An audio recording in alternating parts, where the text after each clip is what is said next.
18 ఏళ్ళు నిండిన ప్రతి చెల్లెమ్మకు, ప్రతి అక్కకు ఆడబిడ్డ నిధి కింద నెల 1500 అన్నాడు. సంవత్సరానికి 18,000 అన్నాడు. 2 ఏళ్ళు అయింది, 36,000 ఇచ్చినాడా అని అడుగుతాను.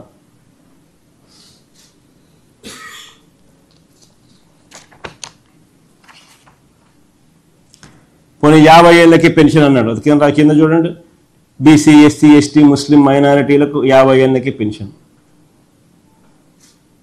అలా సూపర్ 6, సూపర్ 7 హామీలు.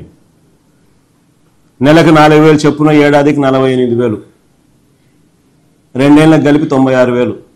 మళ్ళీ ఇచ్చినాడా అంటున్నా. మరి ఎవరికి ఇచ్చినాడు అని అంటాం.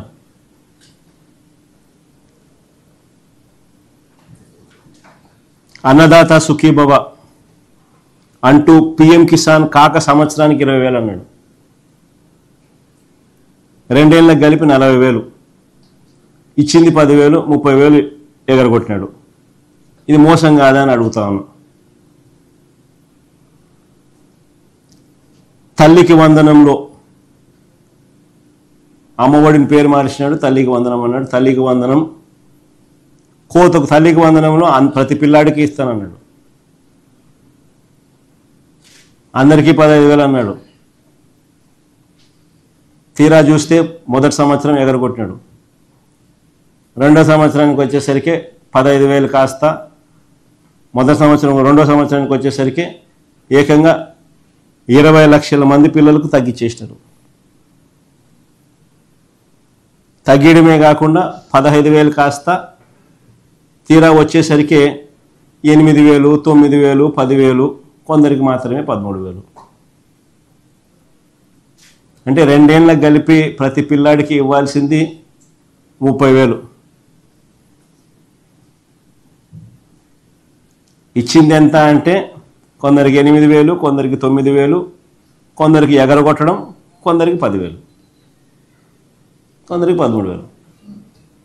ఇది జరిగింది. ఇది మోసం కాదని అడుగుతాను.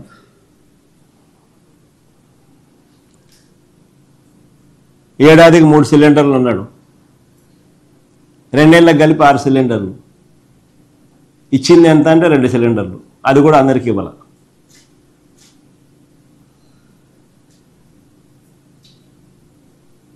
ఇది మోసం కాదా అని అడుగుతా ఉన్నా.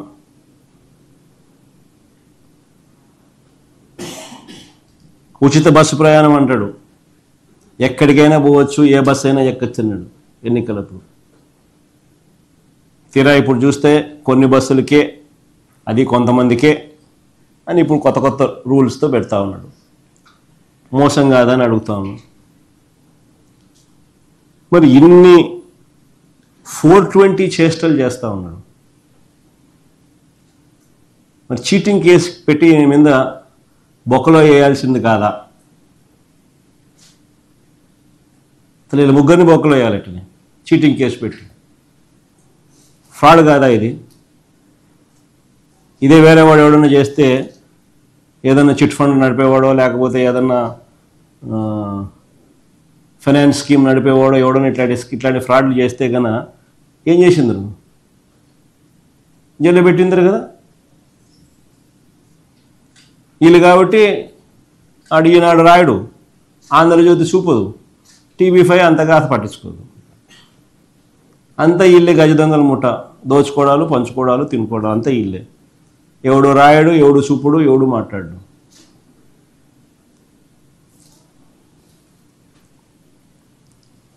మరోవైపు పరిస్థితి చూస్తే విద్యార్థుల పరిస్థితులు నిజంగా అగమ్యగోచరంగా ఉంది. ఫీజు రీఇంబర్స్మెంట్ పథకం పూర్తిగా అటకెక్కిచ్చేసినారు. విద్యార్థులు ఈరోజు నిజంగా తల్లడిల్లుతూ ఉన్నారు. జీఈఆర్ రేషియోస్ డ్రాప్ అయినాయి. లాస్ట్ ప్రెస్ మీట్లో చూపించినా కూడా జీఈఆర్ రేషియోస్, డ్రాప్ అవుట్స్ పెరుగుతూ ఉన్నాయి.